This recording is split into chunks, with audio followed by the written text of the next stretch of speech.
I'm gonna ask him real quick. Hey, excuse me.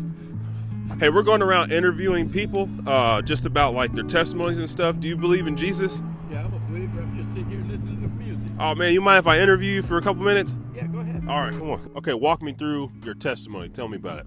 Yeah, I grew up in a home, a Christian mother, non-Christian father.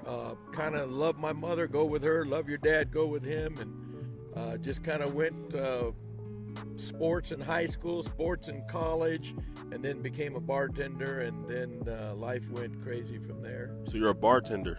I was a bartender for 4.5 years. Wow. Then the Lord called me, woke me up, shook me up one night in my bartending job, and gave me a call, and I finally returned back and studied for theology. Really? Well, so 4 years as a bartender. Walk me through that time period. What was your life like? It was college, cheerleaders, parties, study little, college, cheerleaders, party, study little.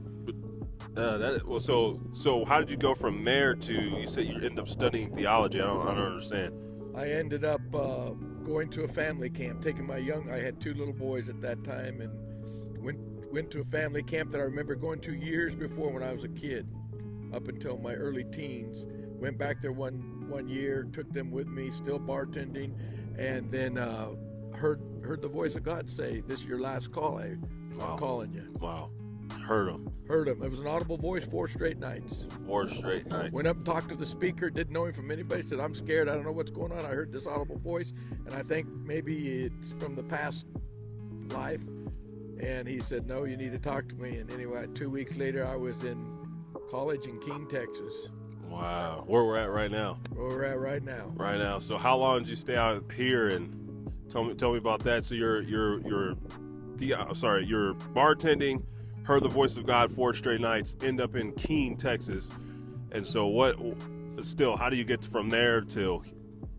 Took me 2 weeks, and miracle after miracle. I sold everything I could, took what I could, and somebody said, "You're not going to make it." So they hooked up their truck to my U-Haul because my car wouldn't do it. And they brought me all the way here and turned around and went back home. Wow. To Phoenix, Arizona. Wow. Where I came from. A matter of 2 weeks. They told me I couldn't register. There would be no apartments, no anything. I pulled into campus here, and there was a guy nailing a "for rent" sign right across from the Mizpah gate. Wow. On 2, 3, 4 days, something like that, before school was to start. And I told the guy I was looking for it. He took my name, said, "I'll call you on Sunday." This was on a Thursday. Sunday, I'll talk to the people. When I got there Sunday, he called and said, "Be there at noon." I went back to the apartment at noon. There were about 12 kids there, 12 students waiting. He said, "The first person that talked to me, I want to see you first. Mitch Elrod, would you come here?" And I came up out of the crowd, and he gave me the place and dropped it from $250 a month to $175 a month. $175 was your rent? That was my rent. 1984, What? 85, 86, 87, 88.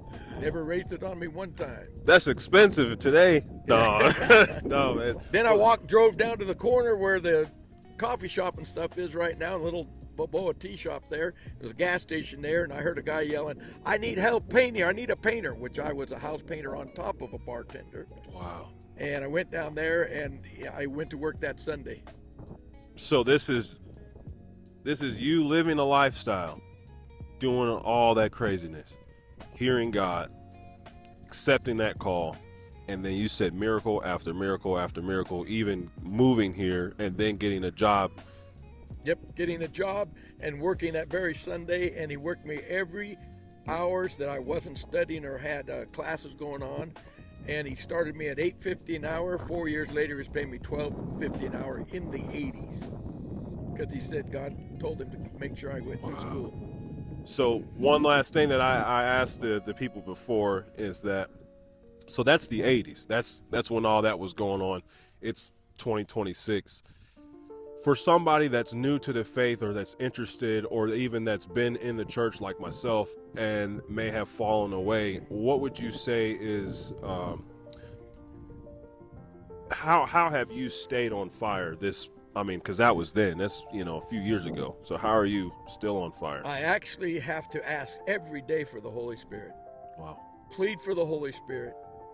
And the Holy Spirit's what gives you power to move forward, to go forward, to get victory, to be so empowered that you're ready to do whatever the Spirit asks you to do. And that's not easy. So that's every day saying, Holy Spirit, change me from the inside out. I still have that heart that needs changed. It's like Paul says, to die daily. Die daily. Dying daily. How does that feel? It feels tough at times, but after you walk with the Spirit long enough, it feels like a joy every morning. Oh, man. It feels like salvation's new every morning. Every day. Every day. Making you new. Well, thank you, sir. What's your name again? Mitch Elrod. You're Pastor Mitch Elrod. Pastor. So you got a church? I go to a church here. I'm the pastor at New Beginnings Cowboy Fellowship Church right down the road on the way to Egan from Keene.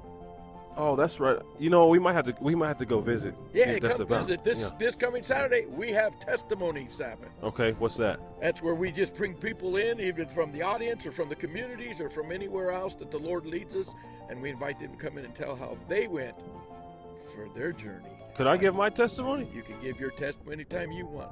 Anybody can give their testimony. That's what he's saying. All right. That sounds awesome. Matter of fact, you're on if you want this week. This week, I might just have to do that. Huh. Well, thank you, sir. Good to meet you. Right, nice to meet you. Uh-huh. And what was your name? Keith. Keith. Yeah, Nice to meet Keith, you. man. Follow me everywhere. Keith Jr. All right, y'all. Until next time.